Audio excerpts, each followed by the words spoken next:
Hello everyone, welcome to my channel Biochemistry by Dr. Tejas Shah. Today we'll see about the aromatic amino acids metabolism, that is phenylalanine and tyrosine. So first let us see some of the key points. Phenylalanine is an essential amino acid while tyrosine is non-essential amino acid. As you can see here, the tyrosine is derived from phenylalanine. So tyrosine is non-essential.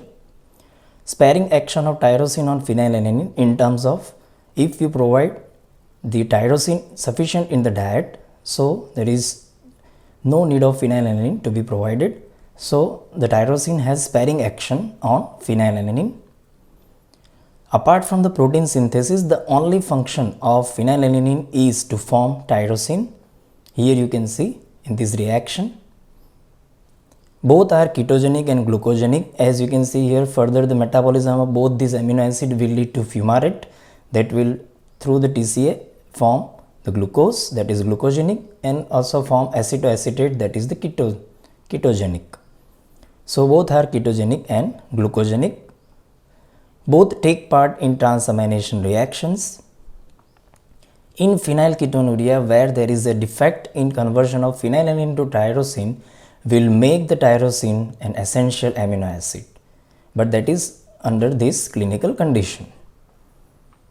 Tyrosine kinase activity helps in the signal transduction.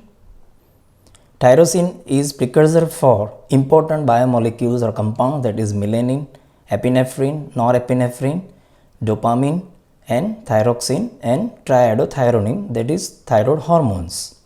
So first we see the catabolism of phenylalanine and tyrosine. So phenylalanine is converted to the tyrosine. This reaction occurs in the liver and it is irreversible one. So here you can see this reaction. Phenylalanine is converted to the tyrosine with the help of enzyme phenylalanine hydroxylase. It is a mixed function oxidase, also called monooxygenase. So why it is called monooxygenase? Here you can see one oxygen is helped to form the water molecule, another oxygen is incorporated into the tyrosine in the form of the hydroxyl group. Okay, in this reaction tetrahydrobiopterin acts as a cofactor which is oxidized to form dihydrobiopterin. As this tetrahydrobiopterin is de novo synthesized by the GTP, that is guanosine triphosphate. So this level is sufficiently maintained in our body for this important reaction and other dependent reaction. So this reduced dihydrobiopterin is further reduced to tetrahydrobiopterin by the enzyme dihydropteridine reductase, that is NADPH dependent reaction. So the importance of the tetrahydrobiopterin is it's a cofactor for the hydroxylation of aromatic amino acids and it is not a vitamin. So other reactions, means the reactions which are dependent on tetrahydrobiopterin are the phenylalanine hydroxylase, tyrosine hydroxylase, tryptophan hydroxylase and nitric oxide synthase. So with the continuation, the tyrosine is now transaminated to form para-hydroxyphenylpyruvate by the enzyme tyrosine transaminase, which is pyridoxal phosphate dependent enzyme. Then further para-hydroxyphenylpyruvate is converted to homogentic acid by the enzyme phenyl hydroxypyruvate hydroxylase, that is the dioxygenase enzyme. Copper is required and ascorbic acid helps in this reaction. So it is called dioxygenase, means two oxygen molecules directly incorporated into the substrate to form homogentic acid. Next, homogentic acid is further oxidized to form mallyl acetoacetate. This enzyme is also dioxygenase and this is the reaction where there is cleavage of the aromatic ring takes place. So vitamin C is also required for this reaction. Then mallyl acetoacetate is isomerized to form fumaryl acetoacetate. Glutathione acts as a cofactor here. Then fumaryl acetoacetate is hydrolyzed to form fumaric acid and acetoacetate. So fumarate enters into the TCA cycle intermediate acetoacetate channel to form ketone bodies. So that's why phenylalanine tyrosine both glucogenic and ketogenic. So the specialized products from the tyrosine, melanin, catecholamine and thyroxine. Here you can see the summary. So tyrosine through the dihydroxyphenylalanine to form dopamine, norepinephrine and epinephrine. All these are called catecholamines. Tyrosine also form the thyroxine or other thyroid hormones, and through again the dopa formation it will form dopaquinone and further melanin pigment. So first we see the melanin synthesis. So melanin synthesis, so this pigment is of skin, hair and eye.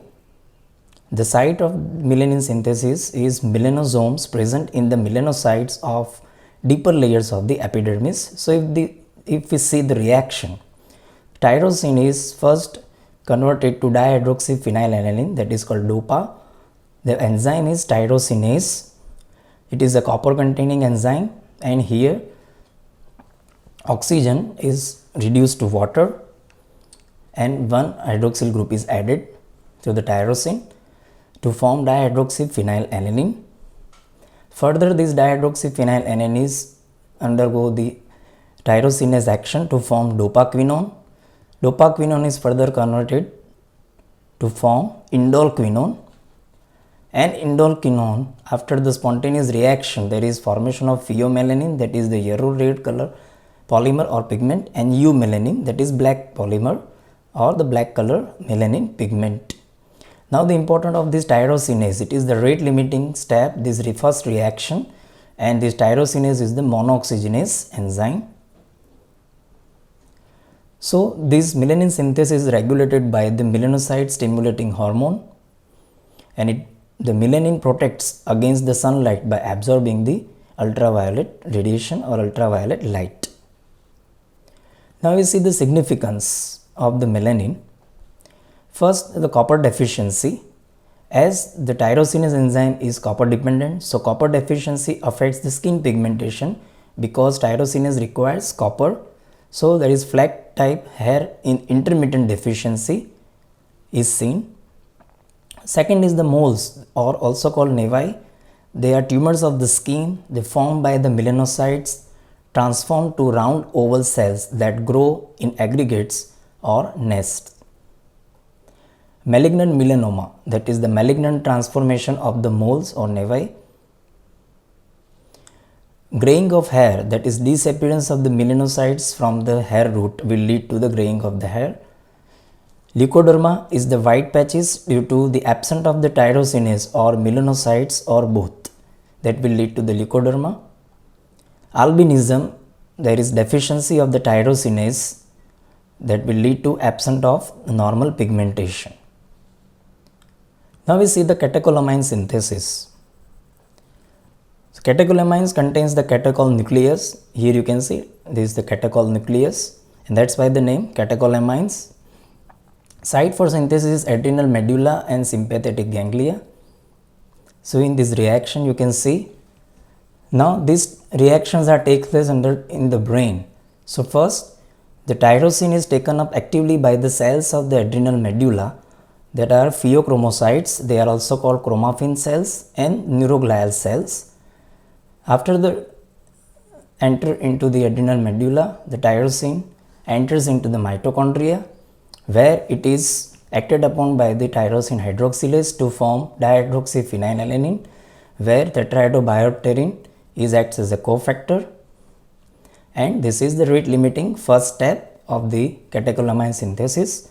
After the dopa is decarboxylated by the enzyme dopa decarboxylase, which is pyridoxal phosphate dependent, and this takes place inside the cytoplasm. So when first dopa is synthesized in the mitochondria, then enters into the cytoplasm, where it is decarboxylated to form dopamine. Then dopamine enters in the chromaffin granules of pheochromocytes or granulated vesicles of brain cells or nerve endings. Then it is acted upon by the enzyme dopamine beta hydroxylase, means that is oxidation.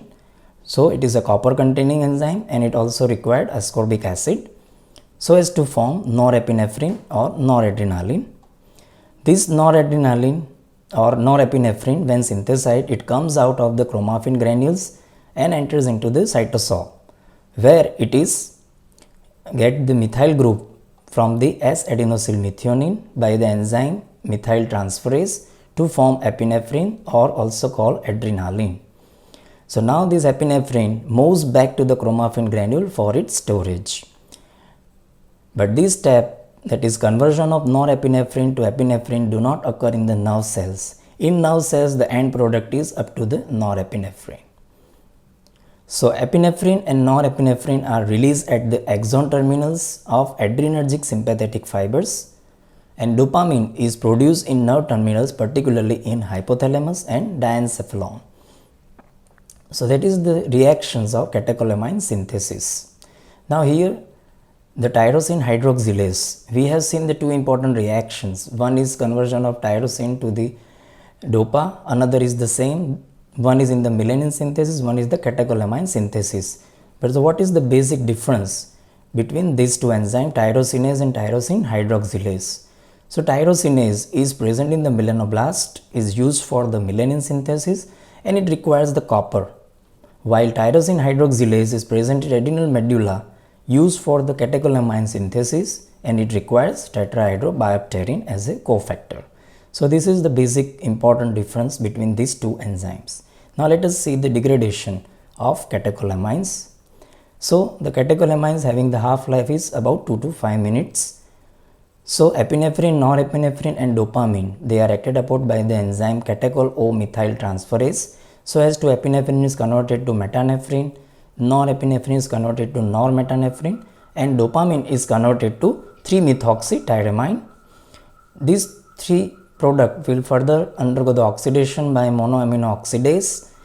So metanephrine and normetanephrine will form the vanillyl mandelic acid as an end product, and dopamine is form homovalenic acid.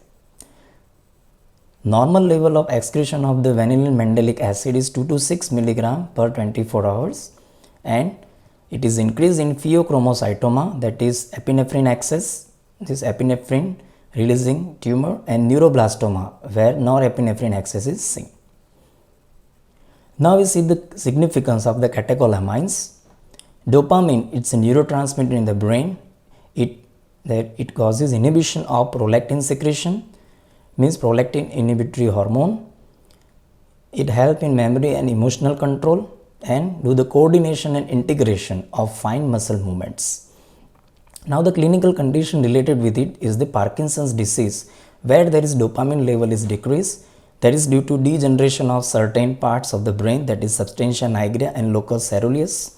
So that will lead to rigidity, tremor and hypotonia, that is the hallmark of the Parkinson's disease. So if we see the treatment, as dopamine is unable to cross the blood-brain barrier, so the levodopa, L-dopa is given as a treatment. It crosses the blood-brain barrier and it is decarboxylated to form dopamine. So dopamine level is maintained and it is helpful in the disease treatment. Further, another condition means the condition in which the L-dopa conversion to the dopamine also occurs extra CNS, that is the extra outside of the brain.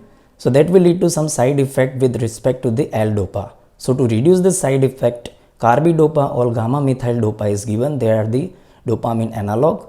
So that there is extracerebral decarboxylase inhibitors. So they inhibit the decarboxylation of the L-dopa outside the brain. So they inhibit the conversion of L-dopa to dopamine and make the L-dopa more available to the brain. So that is the usefulness of these two drugs, carbidopa and gamma methyl dopa. Now norepinephrine is a neurotransmitter in the hypothalamus, that regulation of the hunger, thirst, temperature, blood pressure, reproduction, behavior control. And epinephrine, that is act through the alpha and beta adrenergic G protein couple receptors. So it's mainly regulate the metabolism, particularly the carbohydrate and fats, by controlling other endocrine functions, for example insulin secretion, and by controlling the activity of rate limiting enzymes. So clinical condition associated with this is the pheochromocytoma. It is the catecholamine producing tumor. It's a triad of the episodic palpitations plus headache plus profuse sweating, and all these three is associated with the hypertension. So the elevated plasma and urinary levels of catecholamines, vanillin mandelic acid and metanephrine is important for diagnosis. Here the 24-hour urine estimation is also useful. So for hormonal estimation, it is advisable to collect the 24-hour urine for proper estimation, because hormones are variation seen because of the diurnal variation. Now the thyroxine and triiodothyronine synthesis from tyrosine. So they are formed in the follicle cells of the thyroid gland by iodination of tyrosine residues of protein called thyroglobulin. So if you see here, so this is the thyroid gland under the regulation of the pituitary and hypothalamus. There is release the thyroid releasing hormone and thyroid stimulating hormone. So this is the thyroid follicle, and this is the one follicle enlarged here to show you the reactions. So under the effect of thyroid stimulating hormone, there is transcription to form thyroglobulin, that is the protein which contain the tyrosine residues approximately 115. So there is the iodination of the tyrosine, this residue. How it takes place? Like this. So tyrosine iodinated to form monoiodotyrosine and diiodotyrosine. Here you can see this monoiodotyrosine combined with the diiodotyrosine, there is coupling of the reaction to form triiodothyroxine, that is T3, and 2-diiodotyrosine coupled to form thyroxine, that is T4. So when the hormones are synthesized, they are released. Okay. So likewise the thyroid hormones are formed from the tyrosine. This is the summary of the phenylalanine tyrosine metabolism. So phenylalanine from tyrosine, it is converted to hydroxyphenyl pyruvic acid to form homogentisic acid, then mallyl acetoacetate, fumaryl acetoacetate, and fumarate enters into the glucogenic pathway, acetoacetate entered into the ketogenic pathway. Then the important products derived from the tyrosine, one is the dopamine, norepinephrine and epinephrine. The end product is catabolism vanillin mandelic acid. Then formation of the melanin through the dopaquinone, and there is formation of the thyroxine, that is thyroid hormone. These are my references for the presentation. Thank you everyone. Please like, share and subscribe to my channel. Click the bell button to get all the notifications. Thank you all.